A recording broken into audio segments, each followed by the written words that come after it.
Going organic. The booming organic produce market. A report out this week says that Australia's organic food market. American consumers are starting to take a hard look at the food they eat. The new markets are aimed at ensuring cleanliness and orderliness. Do you really know what organic means? What's the difference between this apple and this one? It's simpler than you might think, and it's become popular for many in the search for a healthier lifestyle. The concept of eating organic is a growing global phenomenon, and while millions of people are buying into the viral epidemic, many still lack an understanding behind the health benefits of the word in terms of agriculture.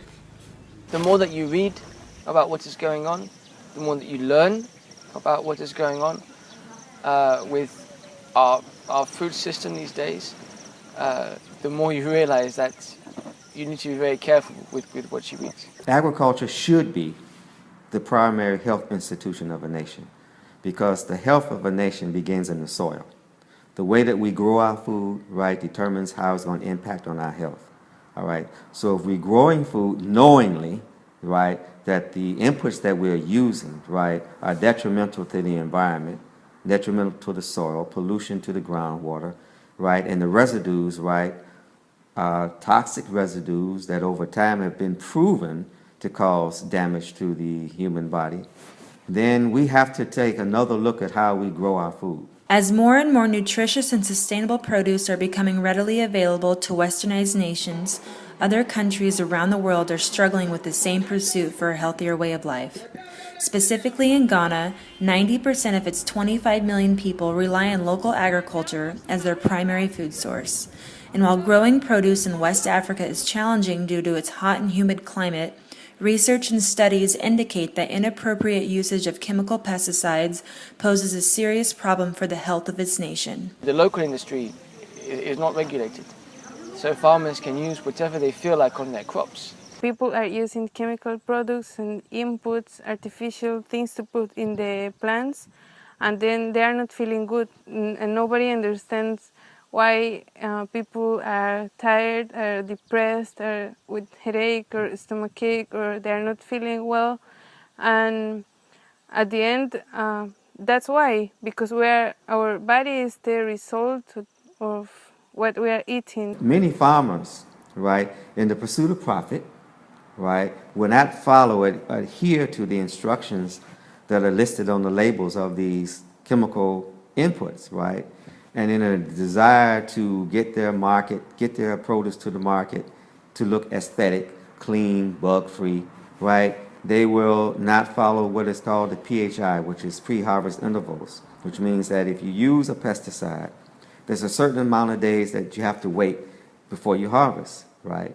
But sometimes the farmer, in an effort to clean his produce, he'll spray today instead of waiting 21 days or 14 days. He'll take it to the market the next day, which means that there's a high concentration, right, of residue of that product on your produce that you're buying. They don't understand the dangers. They don't know how to use the inputs properly. Not everybody, but a lot.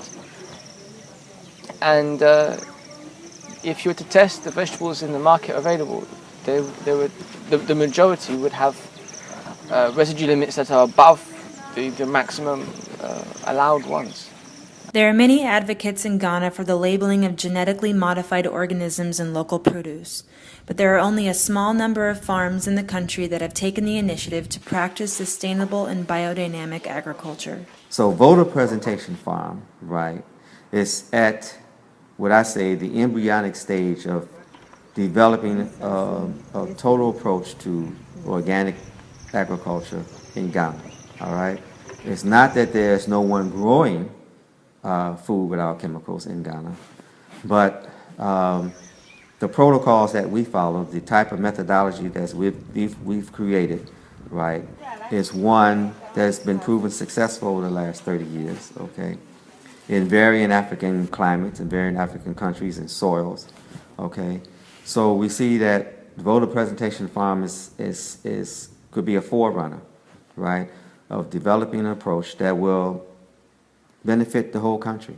We are not designed as human beings to be buying food from another country and bringing it in. It doesn't make sense. It doesn't make sense when you can grow it here. It may not be what you want, yeah. You may not be able to get everything year round, but that's part of the excitement. While farms such as Volta Presentation are redefining the principles of agriculture in Ghana, much of the local community is still oblivious to the alternative. But farmers are hoping as the push for organic farming continues to surface, so will the awareness. They need vegetables to eat, and they can't get the organic.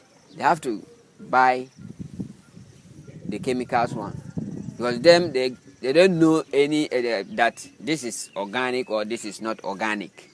The approach should be growing food without chemical inputs, and you can say organic if you want to say natural, or if you want to say biodynamic. All right, the whole approach should be an agroecological approach to growing food. Do you know where the vegetables come from? Yeah, I know some, but not all of them. Yeah. Do you know? Like, do they come from big farms or? No, I don't know. Don't know. There is currently a move to have within Ghana what's called a green label, and that is to have a standard within the country for people who want to produce a greener alternative of food, which in itself shows you that there's a demand and there's a concern. The steps toward empowering the population, right, to developing a non-chemical approach to agriculture has to be also coupled with a knowledge base, which is training, which is capacity building. And this is all part and parcel of what is being done at Volta Presentation Farm. We can find here healthy vegetables, and it's really difficult to find it in Ghana. None of chemicals, no. We are not using chemicals in this farm. That's the difference that is between this farm and Ghanaian's farms. We handle our inputs. We take time, we take precautions. But at the end of the day, we know that what we have here is safe to eat, and you can eat it with a clear conscience, and that's nice.